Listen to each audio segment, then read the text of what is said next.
Buenas tardes, le damos la bienvenida y gracias por venir a este coloquio Mujer, Ilustración y Comunicación dentro del ciclo Diálogos en Vivo en Santa Cruz a Debate, con la organización y la Asociación de la Prensa de Santa Cruz de Tenerife y de la Fundación Cinemas Comics y la colaboración de la Cátedra Cultural Moebius para el estudio y promoción del cómic de la Universidad de La Laguna y el patrocinio del Ayuntamiento de Santa Cruz de Tenerife y de Caja 7.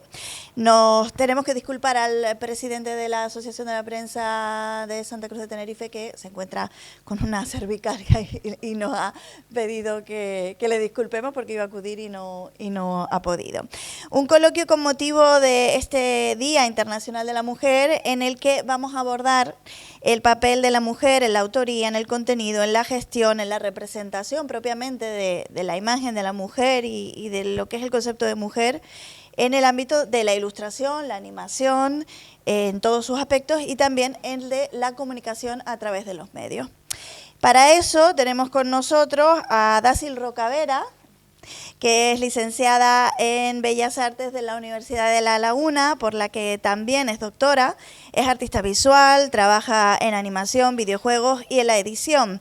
Además de sus proyectos personales con la creación de personajes y mundos propios marcados por el color, la atmósfera y un estilo personal, sin olvidar la influencia volcánica y atlántica de su isla de Tenerife, ha trabajado desde 2014 en el sector, desde la animación a la publicidad, en proyectos vinculados a empresas como Netflix o Disney. Por ejemplo, en el largometraje Norbert, nominado a los Goya, o el galardonado videojuego Monopoly Go como artista conceptual senior y supervisora. Además, es profesora universitaria en su disciplina e investiga sobre animación, cómic, cine y videojuego, una perspectiva de género interseccional la que aborda en sus investigaciones y lo vamos a comprobar a lo largo de este rato que vamos a pasar juntos. También está con nosotros Francisco Pomares Rodríguez, graduado en Historia y máster en Periodismo por la Universidad de La Laguna y doctor por la Universidad de Las Palmas de Gran Canaria. También profesor de periodismo en la Universidad de La Laguna, periodista desde 1977, tanto en medios impresos, nacionales como canarios, locales también. Ha escrito en todos los diarios de las islas, sobre todo en el grupo Prensa Ibérica y también en los principales digitales. En otros medios dirigió la agencia de noticias Idea Press y colabora en radio y televisión asiduamente. A la faceta periodística se suman las de editor, como presidente de Ediciones Idea, y escritor de libros sobre comunicación, historia y política, entre otros asuntos.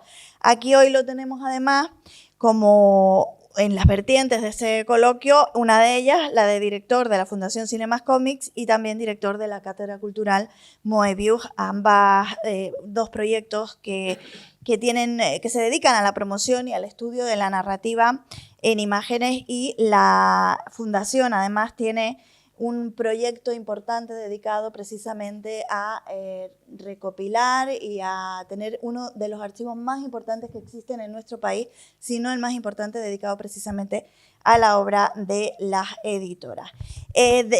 También tenemos con nosotros a Juan Ibrito, voy a buscar, que se me había... A Juan Ibrito de León, que es tinerfeña licenciada en Ciencias de la Información por la Universidad de La Laguna. Ha ejercido el periodismo tanto en radio, en sus inicios en la COPE, por ejemplo, como en televisión, principalmente en televisión canaria, pero también en televisión española en Canarias, y con un recorrido profesional por todo el abanico de la actualidad, desde deportes a la actualidad de sociedad, cultura y política. Ha sido reportera de programas como Canarias Directo y ha cubierto todo tipo de eventos, ascensos deportivos, el reconocimiento de La Laguna en Marrakech como ciudad patrimonio de la humanidad, y también especiales como los de las elecciones sucesivas, como parte de la redacción de los servicios informativos de la Televisión Canaria desde febrero de 2004, ha sido editora de los informativos y también ha desarrollado gran parte de su trabajo en el programa Buenos Días Canarias, llegando a editarlo, coordinarlo y dirigirlo en distintas etapas. Todo esto porque hablamos de una cuestión que está relacionada en dos sectores muy importantes y que al final influyen mucho en lo que la sociedad es, lo que las mujeres son en la sociedad y cómo transmitirlo, y también tiene un papel importante en la imagen y la forma de cambiar también lo que piensa la sociedad que es el papel de las mujeres en este caso. Yo quería preguntarle, por ejemplo, a Dassel primero, ¿cuál es el papel más importante que crees que ha dado? Lo hemos visto y además pasa también en distintos estudios, comparten las dos cosas tanto en medios como en el ámbito de la ilustración, que el hecho de que mujeres estén en puestos, ya sea de responsabilidad o de decisión, por ejemplo, de contenidos, hace que también, por ejemplo, la narrativa relacionada con las mujeres y el tipo de protagonistas, si llegan a ser protagonistas las mujeres, sea diferente. Está estudiado además en tu investigación, ¿no? Nada, muchas gracias por darme la palabra y por todas las palabras bonitas. Efectivamente, lo que has comentado es completamente cierto. En toda mi tesis doctoral trato sobre ello.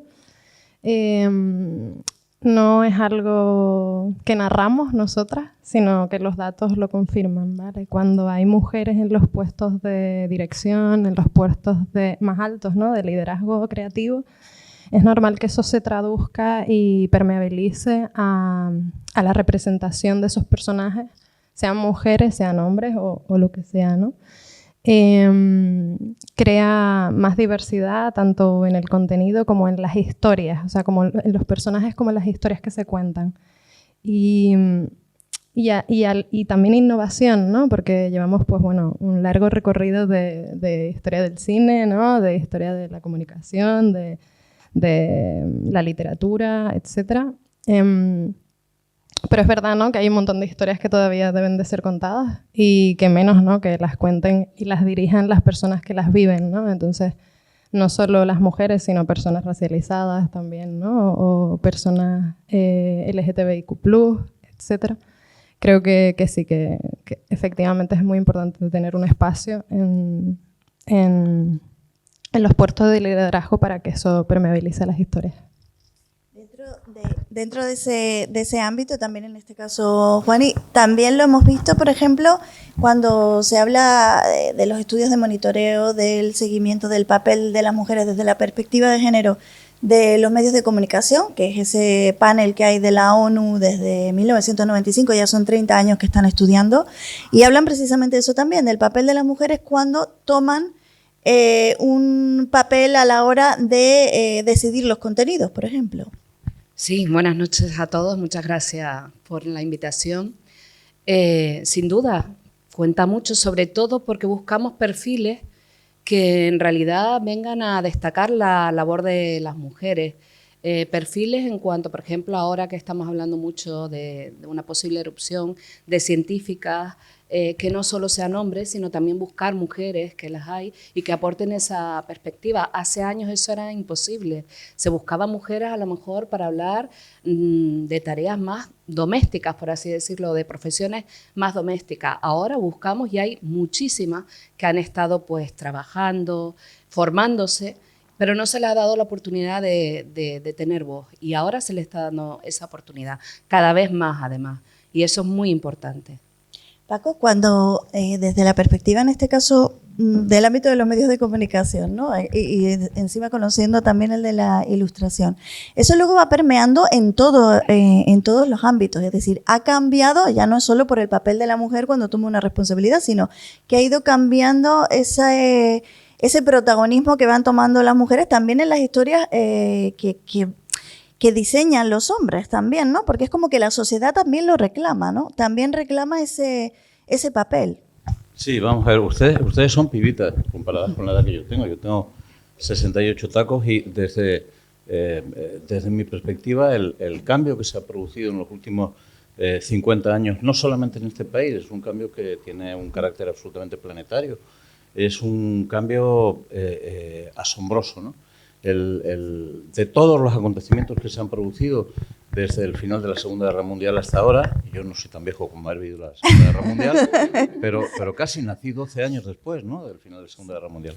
De todos los cambios que se han producido, sin lugar a dudas, el más importante, el más significativo, el que tiene mayor influencia social y más ha transformado el mundo en todos los sentidos, ha sido el cambio que ha implicado la emancipación de la mujer, la libertad de la mujer.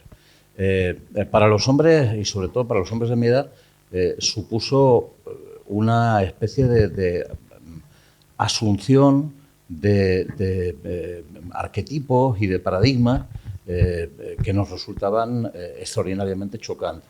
Hoy una de las cosas que más se llama la atención, yo tengo un hijo de 23 años, es que para él algunas de las cosas que a nosotros ni siquiera se nos antojaban como posibles es el pan de cada día, la absoluta normalidad, ¿no?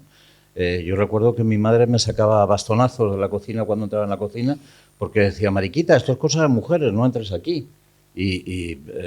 Vamos, no se me ocurre que mi hijo pudiera contemplar esa afirmación que hacía mi madre como algo, seguramente diría, ¿y qué? ¿Y qué? ¿Sabes lo que te quiero decir? O sea, se ha producido un cambio extraordinario. Ese cambio ha llegado a todos lados. Y no solamente ha llegado a todos lados, sino que, de alguna manera, yo creo que la mayor parte de los hombres han asumido una parte de ese cambio. Hay cosas que faltan todavía por hacer, especialmente en el terreno profesional, que es donde más se percibe que las diferencias siguen siendo importantes, ¿no?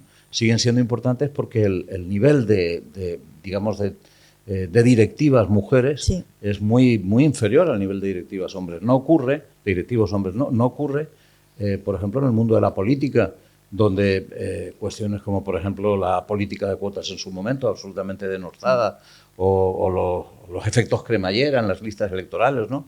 Han producido un cambio sustancial de tal manera que hoy sí existe una participación muy activa, muy presente. No digo que se hayan resuelto todos los problemas en absoluto, pero sí existe una participación muy activa. En el mundo de la administración, en el mundo de la empresa, sin embargo, eso todavía no es así, aunque también es cierto que se han dado pasos. Dentro, por ejemplo, esa parte, ¿no?, de cuando hablamos del techo de cristal, hay una diferencia, por ejemplo, en cuanto a una diferencia y una cosa en común, en cuanto a los estudios y demás, y dentro de tu investigación, y luego lo que hablábamos de ese grupo de monitoreo de los medios de comunicación y el papel de las mujeres, es que, por ejemplo, en el mundo de la ilustración, del cómic, de la animación, hay menos mujeres que en el mundo de los medios de comunicación, en la base, pero sigue, o sea, aunque vaya aumentando el número de mujeres, sí que hay muchas menos que hombres todavía, ¿no? Ahí está aproximadamente, pero no llega igual a esos puestos de dirección o donde se toman las decisiones, no solo los puestos de dirección, sino donde se toman las decisiones. Y lo mismo ocurre en el caso de, por ejemplo, los medios de comunicación, donde hay aproximadamente, según los medios, a lo mejor puede haber casi una paridad, e incluso en algunas redacciones más mujeres que hombres, pero sin embargo, eso sí que es verdad, que no permea hacia la parte de arriba de ninguna manera. Las dos cuando... Genial. Ahora me comentas, porque la verdad es que no sé tu parte. Desde la nuestra sí que ha sido más en los últimos años, como en los últimos 15 años, que sí que se ha conseguido casi un 50-50 en los equipos. Digamos que es como 45-55. Y en los liderazgos, los puestos de liderazgo cae bastante la cifra a un 19%. Ahí es cuando te das cuenta ¿no? Y ya en los puestos de dirección no llega ni a un 5%, es un 3% o un 2%. En los últimos años en España, es muy curioso, porque España creo que, continuando un poco lo que estaba comentando Pumares, creo que España está en la cabeza de liderazgo femenino y de políticas que realmente empoderan a las mujeres en el ámbito laboral. Ha hecho que en España sí que ahora hay casi, o sea, ha habido una mejora muy, muy sustancial, y sí que hay ya más directoras y más mujeres en los equipos de liderazgo, pero igualmente sigue costando muchísimo. Y uno de los puntos a tener en cuenta es el tema de la conciliación. Muchas de las entrevistadas en mi investigación que entrevisté, uno de los puntos en común era que si querían seguir para arriba, no querían tener hijos, todas, ninguna de ellas. Y si tenían hijos o querían tener hijos, tenían muy claro que iban a tener que parar en su labor durante años y después intentar volver, que es muy difícil en mi ámbito, la verdad, en animación, en videojuegos. Una me decía algo tan simple y tan duro como que si desapareces mueres, ¿no? Es como que nadie te llama ya. Entonces, bueno, Esa era una de las cositas Bueno, pues en el nuestro también. No, las cifras son un poquito más alentadoras, pero también buscando precisamente datos para la charla, vi que el Observatorio para la Igualdad y el Empleo cifraba en un 34% los puestos de directivos en los que había mujeres. Un 34%. De ellas, la mayoría no iba a llegar a los 70.000 euros de sueldo al año. Pero es que los hombres, solo 3 no iban a llegar a esa categoría. Con lo cual sí se ha avanzado, afortunadamente mucho, se ha avanzado en tu terreno. Siempre me ha gustado esto de la ilustración y recuerdo Margaret Kane, que se hizo llamar durante muchos años Walter, para vivir en el anonimato o bajo ese nombre por miedo a ser juzgada, criticada. Afortunadamente hemos salido de todo eso, pero todavía queda mucho por andar. Y la línea que hemos superado es tan endeble que cualquier despiste, cualquier cosa nos puede otra vez volver atrás. Entonces, por eso es importante el 8M, no para que nos digan feliz Día de la Mujer, sino hay que continuar la lucha y las nuevas generaciones que sepan lo que se ha pasado y que hay que continuar la lucha. Dentro de los contenidos en sí, cuando es verdad que es diferente, ¿no? Porque normalmente en la animación, aunque no siempre hablamos también hay documentales de animación, hay un ámbito enorme, ¿no? Tanto en la animación como a la hora de crear mundos, de crear más allá de lo que es la fantasía, más allá de relatar, siempre hay algo que no se rompe, ¿no? Que es como una estructura de roles. Eso es tan difícil de romperlo. O sea, es tan difícil romper esa estructura de esos personajes. Por ejemplo, es verdad que ha variado mucho. Tú lo contabas, se ha pasado, y eso pasa también muchas veces en los medios, ya no solo si hablamos de información, sino en general, ¿no? En todo lo que representa la imagen, por ejemplo, esa sexualización de cualquier personaje, de la imagen continua, o sea, todo eso es tan difícil de romper y se ha avanzado, repito, ¿no? Lo hemos insistido. Sí que es súper difícil. En el ámbito artístico, es decir, si nos vamos a los Goya o si nos vamos a los documentales y tal, sí que podemos ver una ruptura clara de todos los medios y porque bueno, no entra dentro de lo comercial. Pero si estamos trabajando como yo, ¿no? En la industria comercial 100%, en videojuegos o para cosas como para marcas muy importantes o muy dentro de lo comercial o para la televisión, es muy difícil romper los estereotipos. No te dejan, básicamente. Lo intentas y desde arriba es como, no, hay que... Y tener en cuenta que simplemente el hecho, por ejemplo, de las princesas Disney, fíjense cómo son, ¿no? O sea, tienen caritas de niñas, son niñas realmente, tienen edad de niñas, pero después tienen cuerpo de mujeres, ¿no? Es como un poco... reflexionar sobre esas cosas. Hemos roto algunos estos últimos años, insisto, estos últimos 10 años, 15 años sí que se han empezado a romper, pero por ejemplo empresas como Disney siguen tirando para atrás o bueno, las clásicas de siempre, ¿no?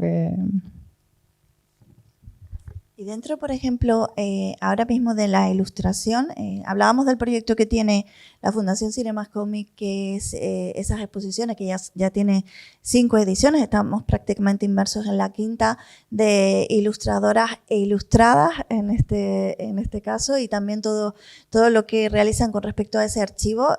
Son 300 las autoras casi que ya reflejan... ¿Ha sido difícil para darle visibilidad? ¿Es importante este tipo de proyectos para dar visibilidad a las autoras? Si no se hace un empeño, ¿es difícil hacerlo? Bueno, yo creo que cada vez que se quiere proyectar algo hay que hacer un esfuerzo por proyectarlo. Cualquier cuestión a la que se quiere colocar en el candelero, ¿no? Hacer que se hable de ella requiere un esfuerzo adicional, porque la cantidad de impactos que se reciben hoy de carácter informativo han generado una especie de intoxicación general sobre lo que es la información, ¿no? Y andamos completamente saturados. Entonces hay que pelear mucho para que las cosas se conozcan. También porque la oferta es enorme, no es como hace muchos años donde las ofertas eran mucho más pequeñas y por lo tanto había mucho más público para todos del que se supone que hay hoy. Ha habido también un cambio de mentalidad y la gente antes para disfrutar de cuestiones que tenían que ver con el ocio de distinto tipo, lo que hacía es que salía de sus casas. Hoy el ocio se vive fundamentalmente en los domicilios. Es una herencia de los juegos de ordenador y de la existencia de Internet, que lo que está llevando es que cada vez más esté vinculado el ocio a la cucunización, ¿no? A encerrarse la gente en sí misma, a colocar grandes pantallas en las casas y a tener una interrelación exclusivamente con eso. Pero cuando hablamos de este proyecto, que para nosotros es un proyecto muy ilusionante, a mí lo que me gustaría sería reflejar que cuando nosotros lo montamos básicamente para que coincidiera con un 8 de marzo. Teníamos la intención, luego no coincidió porque se nos retrasó y lo estrenamos tarde, pero esa era nuestra intención, ¿no? Y recuerdo que, bueno, ¿y cuánta gente vamos a convocar y tal? Vamos a dejarlo abierto, no van a aparecer más que 20 o 25 personas, ¿no? Eso era lo que pensábamos. Y el primer, no solamente porque no hubieran tantas, sino porque probablemente pues, no tendrían mucho interés en participar en el proyecto de una fundación que lleva funcionando solamente 3 años, ¿no? Bueno, lo sacamos y se presentaron 105. Nos quedamos asombrados porque habíamos dicho que el tope eran 100. Pero luego decimos, bueno, vamos a dejar el tope en 105. Y al año siguiente lo volvimos a hacer y aparecieron otras 105 distintas. Qué bien. Porque privilegiamos lo distinto. Y al año siguiente lo hicimos y ya aparecieron 105 diferentes, pero también aparecieron algunas de las antiguas que volvían. Al final, el proyecto va en estos momentos cuando tenemos ya los datos de la 6ª edición, que todavía no se ha materializado en una exposición pública, pero el proyecto engloba ya más de 300 mujeres, 320 y tantas me parece que son. En el último archivo que hemos publicado, que es el del año 2025, aunque hacemos trampa para actualizarlo y lo presentamos como el archivo del 2026, como se hace con el anuario. No, siempre se hace así. Se presentan como datos de este año los datos que en realidad son del año pasado, ¿no? Bueno, pues al final teníamos, creo que eran 296, lo miré hoy porque me lo preguntaste tú, y son, no solamente se trata de que hayamos encontrado, ni siquiera hemos encontrado, que se hayan presentado en un tiempo tan corto, ¿no? 5 o 6 años, 300 mujeres que se dedican a la ilustración y al menos un centenar de ellas con voluntad de dedicarse profesionalmente, porque algunas se dedican fundamentalmente por interés artístico, no tienen expectativa ni probablemente voluntad de vivir exclusivamente de eso, pero hay un centenar de ellas que sí tienen voluntad de vivir exclusivamente de eso. Y me gustaría decir algo, y es que el próximo día 16, se presenta el segundo de los grandes informes que ha realizado la sectorial del cómic sobre, digamos, sobre la situación del cómic en España, ¿no? Realizó uno primero, que fue el Libro Blanco, y ahora ha realizado uno. Ha habido cierta polémica porque han competido 2 asociaciones de mujeres. Ya saben que el feminismo parece que está partido en 2 entidades. Siempre, en todos lados donde entra, surgen 2 posicionamientos, dos grupos enfrentados, ¿no? Entonces, la sectorial optó por uno y el otro pues se ha quejado legítimamente. Pero al final se ha hecho un informe enorme. Yo tengo algunos datos del informe porque soy miembro de la sectorial, la fundación es miembro de la sectorial, y estamos un poco asombrados. Lo habíamos empezado a percibir ya. Cuando analizamos el mundo del cómic, normalmente lo analizamos con una perspectiva histórica, sobre todo cuando intentamos hacer análisis sobre él y tal, una perspectiva histórica. Si utilizamos ese mecanismo, la perspectiva histórica, esa visión, lo que vemos es que hay una masculinización absoluta en el mundo del cómic, ¿no? Pero si entramos a ver qué es lo que está pasando en estos momentos, lo que descubrimos es que en los últimos 3 o 4 años el Premio Nacional del Cómic se lo ha llevado una mujer. Lo que descubrimos es que son miles las mujeres que están en estos momentos ganándose la vida malamente, pero igual que sus compañeros masculinos, ¿no? Malviviendo, pero ganándose la vida dedicándose al cómic. Y que muchos de los personajes más importantes son hoy personajes femeninos, incluso personajes realizados o dibujados por hombres. Y que muchísimas de las historias que se publican son historias hechas desde una perspectiva absolutamente de género. Casi todo el nuevo cómic, casi todo el cómic que hoy merece la pena, el que no es industrial, como tú has dicho, exacto, el que no está dirigido a las grandes masas, el que no se mueve dentro de los esquemas del manga o de los superhéroes, sí, etcétera, etcétera. Todo ese cómic es hoy un cómic hecho por mujeres o realizado con una perspectiva bastante femenina, me atrevería a decir, ¿no? Y bueno, el mundo no es perfecto, pero desde luego significa un revulsivo absolutamente extraordinario en relación con lo que ocurría no hace 40 años, con lo que ocurría hace 5 o 10 años. Sí, ya lo decía, 10, 15 años en esa perspectiva, ¿no? Que cómo ha avanzado en el caso de eso, del cómic, de la ilustración, de la animación, del videojuego. Algo, cuando hablábamos de la visibilidad, de la difusión y de ese momento cocunización de la vida, de las pantallas y meternos todos en casa, ya ni siquiera, bueno, las pantallas ya ni siquiera grandes, las pequeñas y cada uno en su pequeño nicho, ¿no? De especialización, de los gustos y demás. Ha sido positivo, por un lado, entiendo, todo ese ámbito, las redes sociales y demás, para visualizar mucho de la creatividad.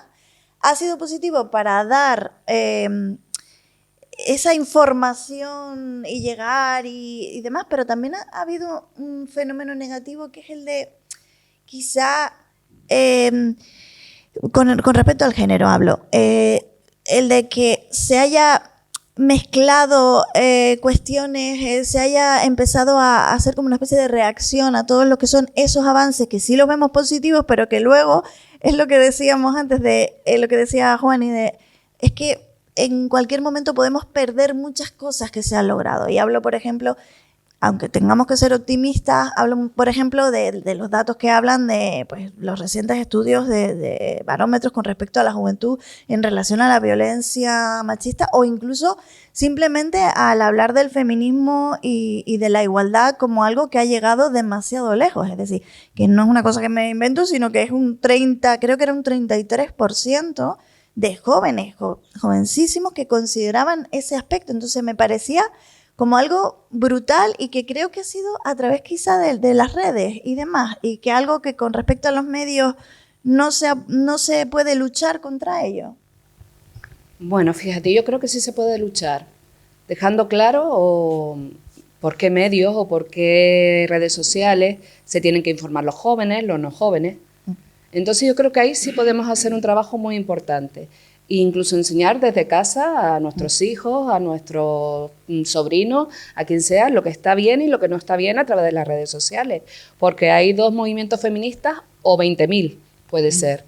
Y no solo movimientos feministas, hay muchas ideologías que se mezclan y que se cuelan fácilmente entre los jóvenes por las redes sociales. Entonces yo creo que ahí sí que hacemos una labor muy importante en los medios de comunicación para que ellos aprendan que donde deben informarse es a través de los medios. Dar pluralidad, pero también ser conscientes de la que tenemos que dar calidad en el testimonio que hay que dar, ¿no? De no ponerle un micro a cualquiera ni de una cámara, sino saber a quién se le pone. Más o menos lo que decía antes de saber elegir los perfiles adecuados para transmitir el mensaje, ¿no? O sea que yo sí creo que ahí tenemos una labor importantísima. Yo creo que de las más importantes que tenemos en estos tiempos que corren, ¿eh? No sé si están de acuerdo o no, pero creo que sí. Completamente de acuerdo con la compañera y con las intervenciones. Efectivamente, es como que estamos caminando por una línea muy fina, ¿no?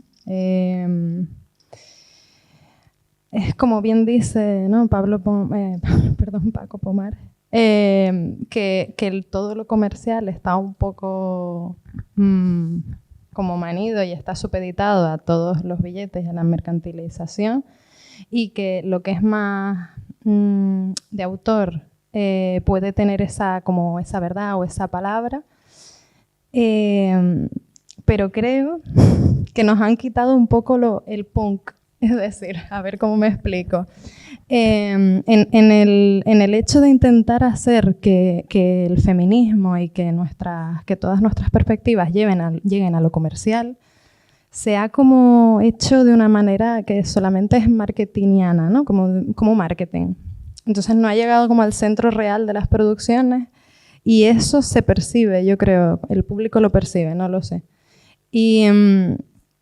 Y entonces, al estar intentando inculcarlo desde lo comercial, que es súper importante, yo creo que no inculcarlo, sino deberíamos de impregnarlo realmente desde el centro de las producciones comerciales.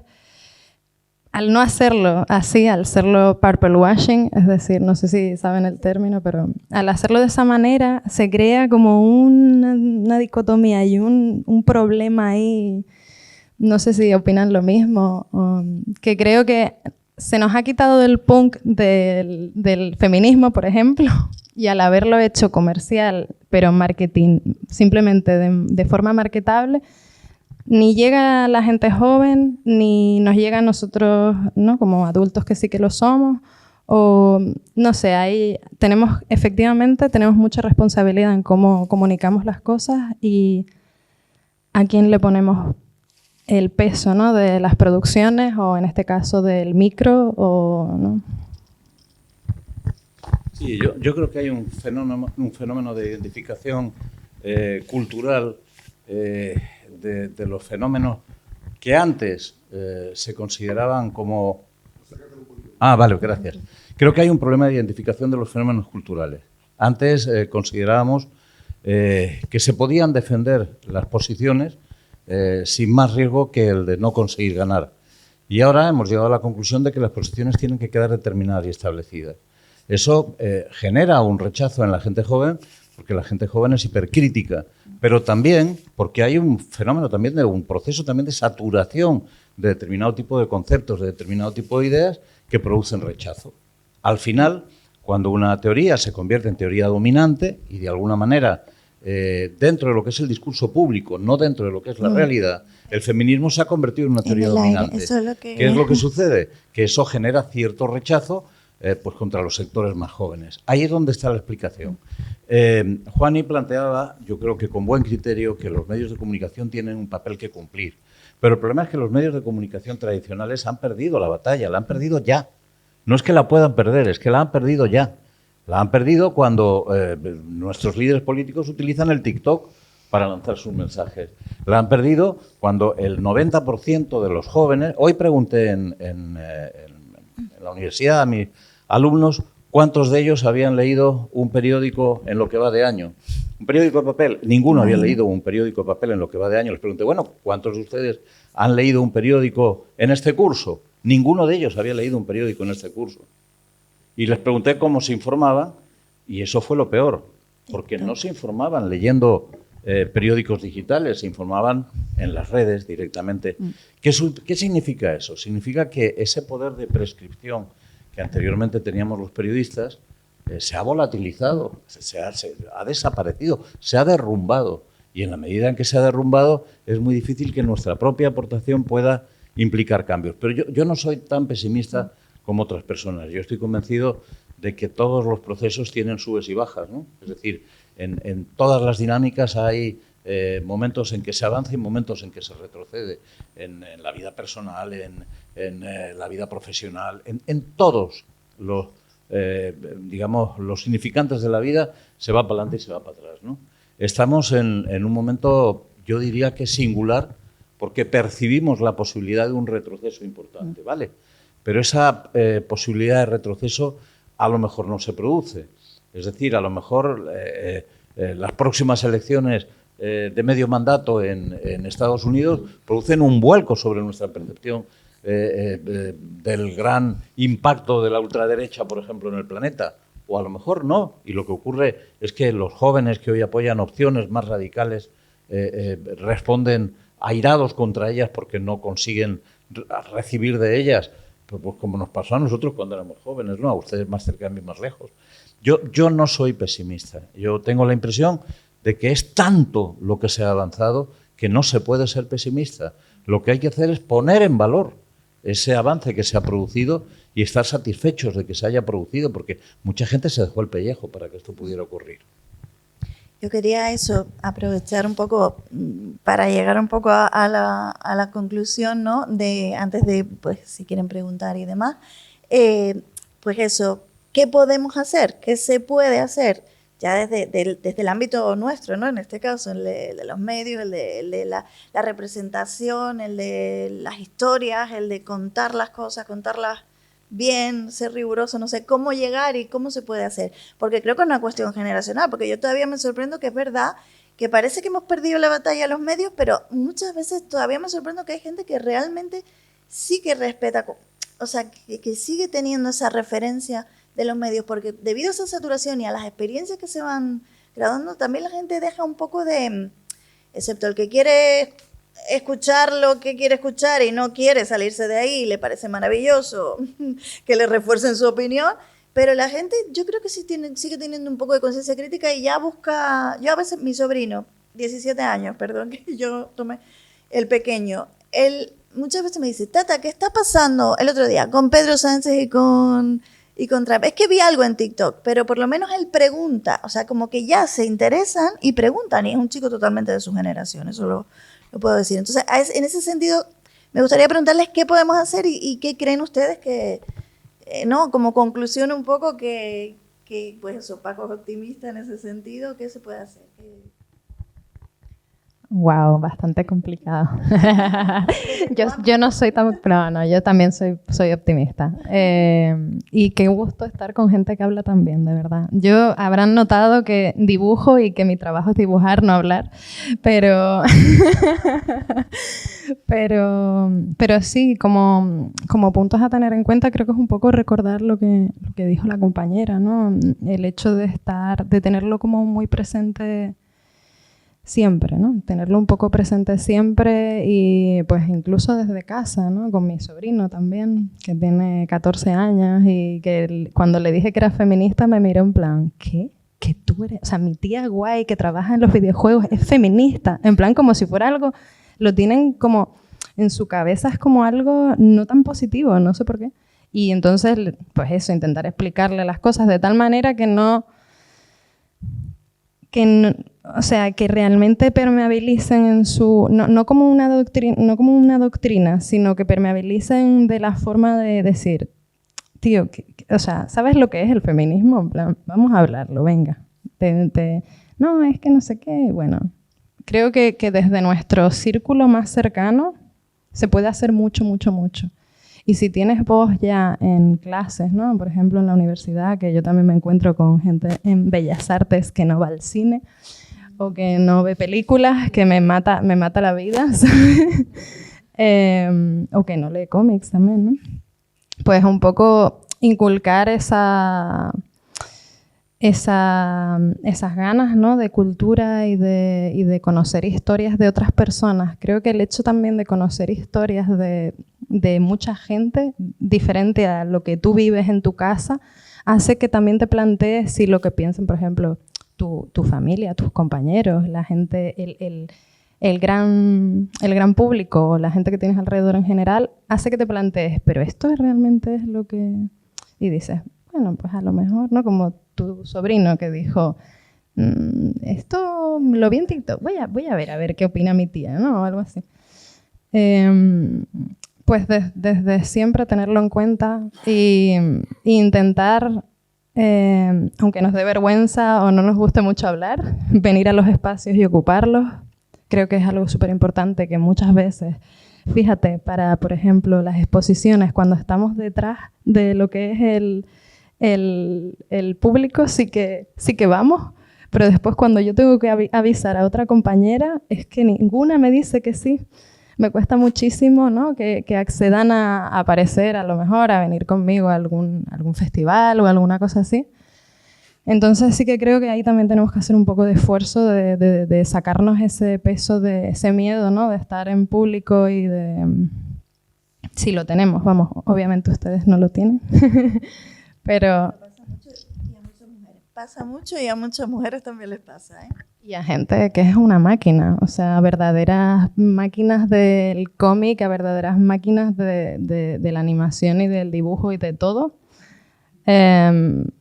pues prefieren estar en segundo plano. Y no. Hay que estar ahí porque si no, nunca van a descubrir tu trabajo realmente, ¿no? Que lo está haciendo una mujer. Al final ven tu cómic, pero no se sabe más. Sí, hace 8 años cuando montamos el primer salón de Santa Cruz de Tenerife, tuvimos que hacer una exposición sobre las mujeres Marvel para que hubiera alguna exposición que tuviera que ver con las mujeres, porque no encontramos ninguna autora.